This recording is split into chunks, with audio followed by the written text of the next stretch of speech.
As we move on today, weed control in wheat stubble could prove to be a bit more challenging this year, as weed emergence and growth in post-harvest wheat are expected to be accelerated due to the shorter and thinner wheat. Dryland cropping system specialist Cody Creech stopped by recently to discuss this challenge and some solutions. Market Journal's Mike Straub brings us this story. If you've noticed a short, thin wheat crop this year, you can blame the drought. And with drought also comes weeds. Well, the biggest issue we've had in our wheat production this year has been the drought. And so with the drought comes much shorter wheat as well as a lot thinner wheat. And so there's a lot more opportunity for weeds to grow up because we have less residue production right now. Weeds will grow rapidly when there is open ground. One way to prevent post-harvest weeds is with good heavy residue in the fields. So we really rely on a really good heavy residue to not only conserve soil moisture, but also to suppress the weed growth post-harvest. And anytime we have open ground, those weeds are going to take advantage of that open ground and start to grow. And so when we don't have that production that we normally have, like in a year like this, that's when we really get concerned about what's going to happen post-harvest once we cut that wheat. Once your wheat crop is harvested, it's easy to move on to the next task. It's important not to forget about the potential for post-harvest weeds and preventing them. One of the biggest challenges we face with wheat is once we harvest that crop, growers get busy, they want to go work on other crops, and they kind of oftentimes forget about that post-harvest weed control. They move on to the next greatest thing, and when you think about corn crops or other crops, you know, we're harvesting late in the year. There's not an opportunity for those weeds to grow post-harvest. And so wheat's really a unique crop in that we need to be concerned about what's going to happen post-harvest and keep our focus there, because it really only takes one rainstorm to get that moisture there. If we have that light and that lack of residue, those weeds are going to come, and we need to be after those weeds as soon as we can, otherwise they're going to get out of hand.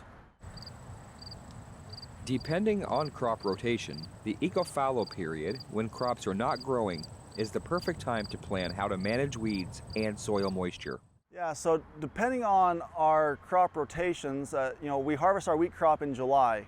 Oftentimes, folks might plant corn the following year. They might let that sit fallow for a year. It just depends on that particular crop rotation.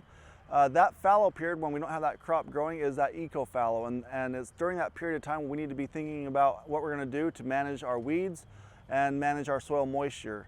And so we just have to have a plan there. You know, it could be 6 months, it might be 9 months, it could be 18 months that ground is going to sit open, and we need to develop a plan that fits with what our following crop is going to be. Volunteer wheat is very important to be controlled as it hosts wheat curl mites. Wheat curl mites vector a lot of different diseases that can affect wheat crops. Yeah, volunteer wheat's the one that we really talk a lot about because that is the host for the wheat curl mite. And that wheat curl mite vectors a lot of diseases. And we've seen, especially this year where we had a really open fall, a really mild fall, we've had a lot of issues in our wheat crop with wheat streak mosaic, barley yellow dwarf, really prevalent across much of our wheat growing acres this year. And we've had a lot of hail this year as well. Anytime we have pre-harvest hail, that's going to shatter that grain.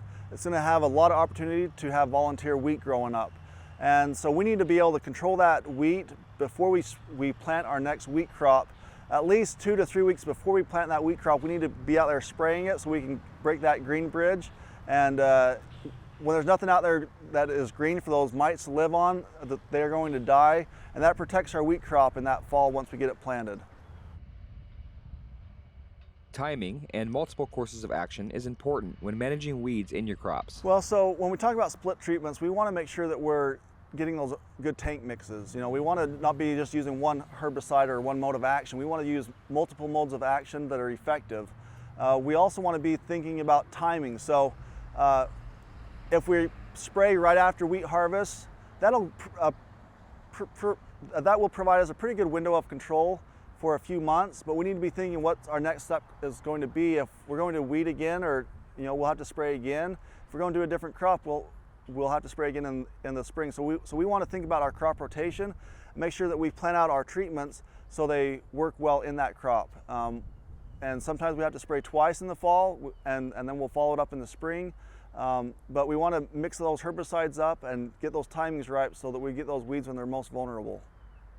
If weeds aren't managed properly, they will soak up all of the moisture meant for the crops, which can heavily affect next season's yields. If we have weeds in our field, those are going to be using that moisture instead of our crop. And if we don't control our weeds, that they can use up to 3 inches of soil moisture, which translates into about 30 bushels in our next corn crop. It's easy to move on from task to task, but it's important not to forget about post-harvest weeds. Managing weeds now can mean for a better crop in the future. Reporting for Market Journal, I'm Mike Straub.